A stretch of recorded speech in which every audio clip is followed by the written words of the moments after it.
Welcome to the NeuroHeir Podcast, the show for cycle breakers, parents, young adults, and helping professionals ready to understand their nervous system through a generational lens, heal what isn't theirs to carry, and consciously choose what comes next.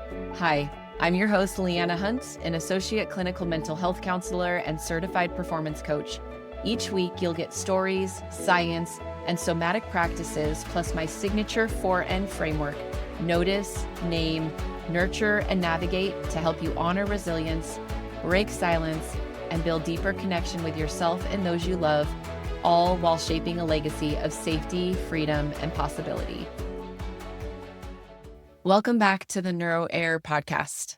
Before we begin, I want to pause and name something that feels especially meaningful today, since this entire episode is all about naming. This is episode 20. 20 conversations centered around the nervous system, 20 opportunities to slow down, 20 reminders that you are not broken, but that you are adaptive. If you've been here since the beginning, thank you for walking this podcast path with me. It's been such an amazing journey so far. And if this is one of your first episodes, I'm really glad that you're here. Last week in episode 19, we deepened notice, the first of the 4 N's. We talked about sensations, early cues, and the body's patterns before the mind catches up. Today, we move into the next step of the 4 N's, which is name. Because naming helps us bring outside the body what we are experiencing inside the body. And sometimes naming alone can soften an emotion simply by acknowledging it without us having to be totally overcome by it. There's a phrase you may or may not have heard before. It is name it to tame it. This idea comes from the work of Dr. Siegel and his collaborator, Tame Bryson, through their book, The Whole Brain Child. And I want to be clear about something really important too. I know I say that a lot, but I feel like everything is so important. This work is evidence-based. It's grounded in neuroscience, psychiatry, attachment research, and decades of clinical application. So when we talk about naming emotions, we're not just talking about talking it out or thinking positively. We're talking about how the brain actually organizes experiences. One of the core distinctions Siegel and Bryson introduce is the difference between surviving and thriving. And I actually really love this distinction because it fits so cleanly into generational work. There are moments and entire generations where the nervous system is and was focused solely on survival, getting through the day, staying functional, and not falling apart because life depended on it.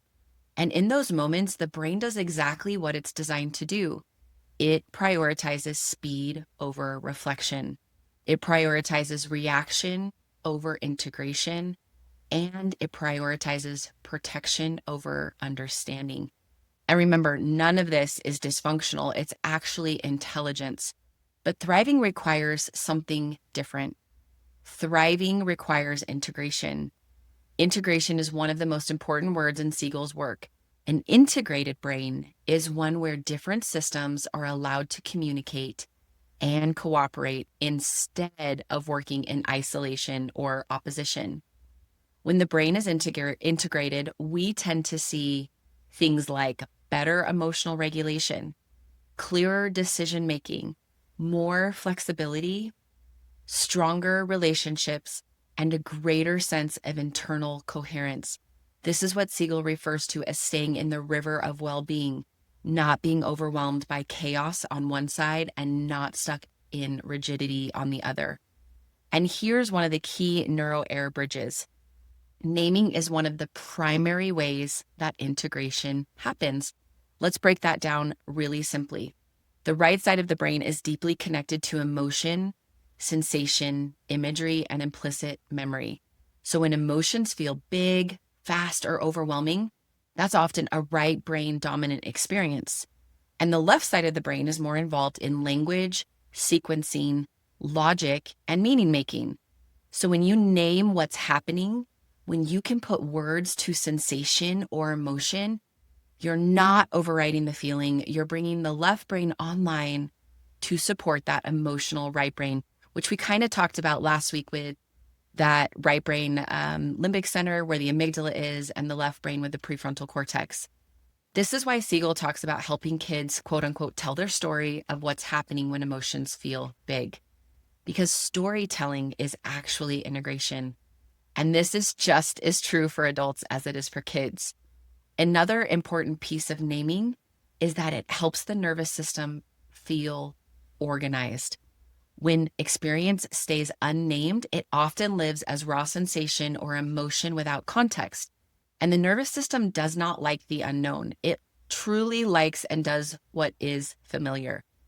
And when you say, this is fear, this is grief, or this is a stress response, you are starting to say, this belongs somewhere. And that alone can contribute towards your own states of regulation. The whole brain trial is written for parents to use with their children, but these tools absolutely apply to adults. What parents are taught to do for children, such as connecting emotionally, helping name experiences, supporting integration, adults can learn to do it with themselves.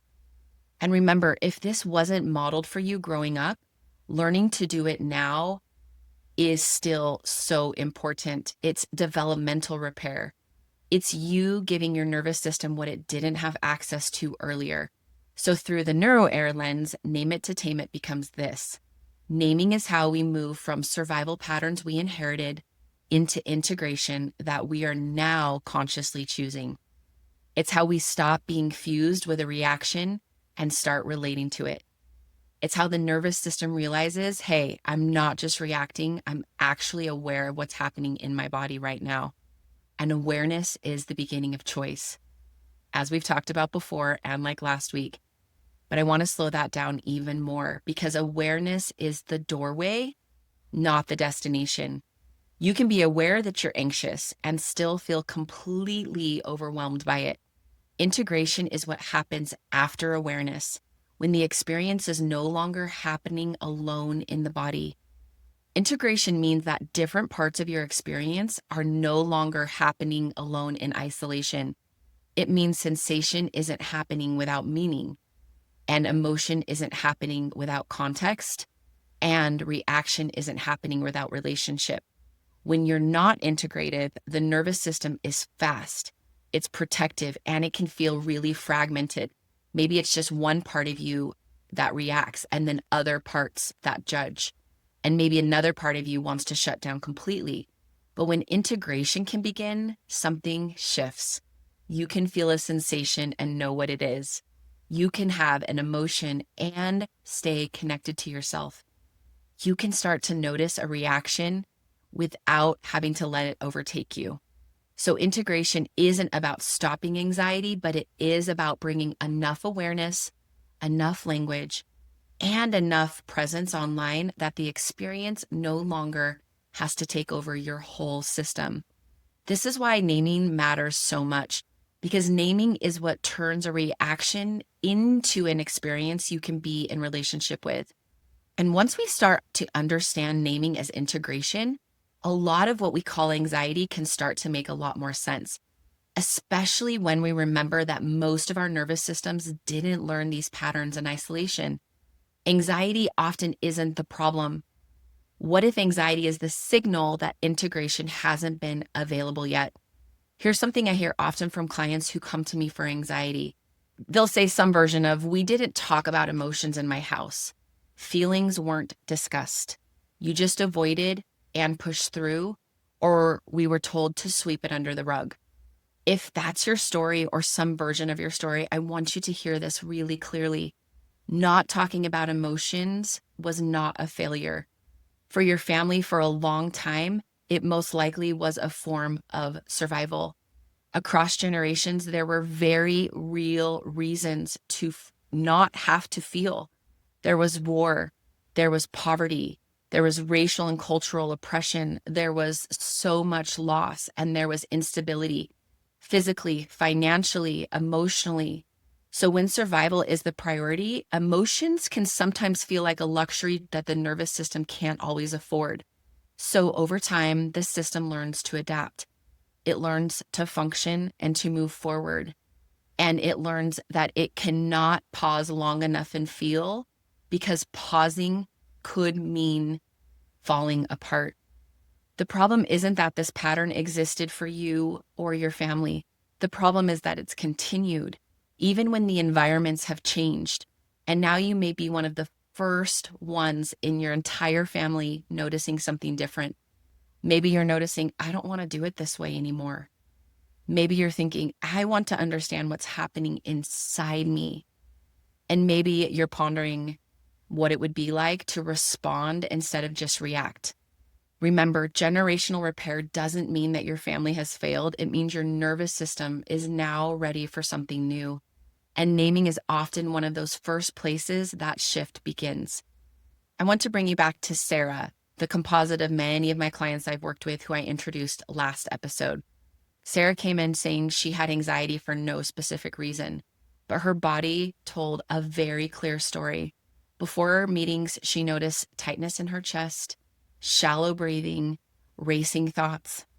Once we started to slow things down so much with her nervous system, first with noticing and then with naming, Sarah started to realize something really important. She started to notice that she actually wasn't anxious all the time like she thought. What she was experiencing was a patterned nervous system response. She practiced naming in layers. First, she learned to name the sensation after she noticed it. She would name things such as, there's tightness in my chest. When she named the emotion connected to that sensation, she was able to say, this feels like a stress response. At first, the anxiety didn't disappear, but over time, with a lot of body work and a lot of awareness and a lot of practicing the 4 N's, something started to shift significantly for Sarah. Without forcing anything, Sarah noticed the anxiety calming on its own, simply through this gentle dance of notice and name. I want to add one more layer of naming here, and this is one that I think is so cool. Research by Ethan Cross shows that speaking to yourself in the third person, using your own name, improves emotional regulation. So instead of asking and pondering on with those questions for yourself, such as, why am I like this? You could try using your own name. So I'll try it with myself. It would be, Leanna, you're having a really hard moment, and that makes sense. Or Leanna, you're feeling really off. What would help you move through that right now? This creates psychological distance, not avoidance. It helps create space.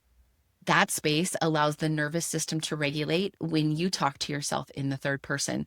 Cross describes this as accessing your own inner coach, which I love because as I've practiced this and I've had clients practice this, it's like you're combating your own inner critic with now your inner coach just by talking to yourself in the third person. Think about how you talk to a friend who's overwhelmed. You're not dismissive to them. You're not overly critical. You don't tell them, hey, you just need to get over this. You actually help them zoom out. You try to offer perspective and you remind them of the context. That's what this language shift does internally for your system. So by naming yourself, by using your name, you're relating to yourself the way you would to someone you care about. And neurologically, this matters too. Research published in the Journal of Personality and Social Psychology shows this shift helps people regulate thoughts and feelings during social stress without suppressing emotion. This is self-talk that brings the prefrontal cortex back online. Remember that logical part. So you're not just fused with the emotion, but you're still in relationship with it. And you guys, this is integration. That's regulation. Also remember this, naming is not about diagnosing yourself. Naming is not labeling yourself either as broken or something being wrong with you. And naming is not making something permanent. I want you to look at this example. So one example would be, I have anxiety. And maybe to you that feels more like labeling when you're starting to name things in your body. If we take that one step further, that naming practice, we can deepen with language like, my nervous system is mobilizing. My nervous system is leaving its window of tolerance and I am in a state of hyper arousal. Or instead of just saying, I have depression, noticing and naming, my nervous system feels like it's collapsing, or I am starting to shut down. Does that make sense? One can often collapse identity and keep us stuck, and the other can help restore choice. We don't name to define ourselves. We name to relate to what is actually happening internally. And relationship is what regulates. Here is a NeuroHeir reframe for parents. The most powerful way we show up for our children is through the work we do with ourselves. When you can notice your own nervous system, when you name your own stress, when you can repair internally with yourself first, you are modeling regulation, often without words. Your children don't learn emotional safety primarily from what you explain, although that is important. They are learning it also from the state you bring into the room, most importantly. Becoming a NeuroHeir isn't about parenting perfectly. Remember, hopefully you guys by now have thrown the word perfect or perfectly out the window. But this is about repair. Becoming a NeuroHeir is about repair internally and also in relationship with yourself and others. And you guys, that's how patterns change. If it feels okay, let's practice together. I want you just to place your hand somewhere grounding. For me right now, I just have a hand resting on my legs. What do you feel right now? What are you noticing in your body? Do you feel like you're more activated? Do you feel closer to shutting down? Or maybe you're just in this beautiful space of steadiness and presence. And then I want you to use your own name. So for my name, it would be Leanna. You are allowed to feel this. This makes sense in the moment. So I want you to try that with your own name. Just tell yourself, call yourself by name and say, it is okay to feel this. Whatever you're feeling right now is okay to be here and to show up.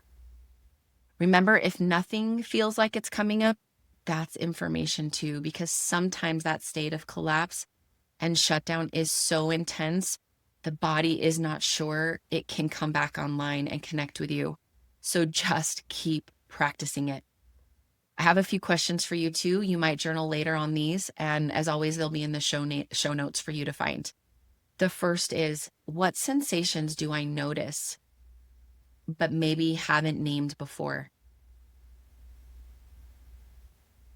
Is there a certain part of me that shows up when I leave my window of tolerance?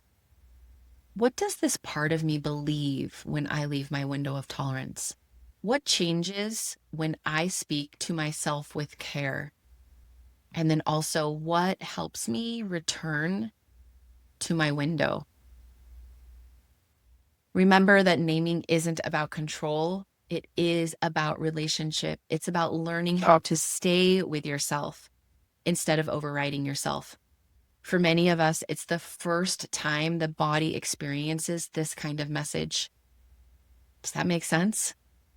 And remember to remind yourself as often as possible when you are naming that your emotions have a place here and that they're allowed to move through you.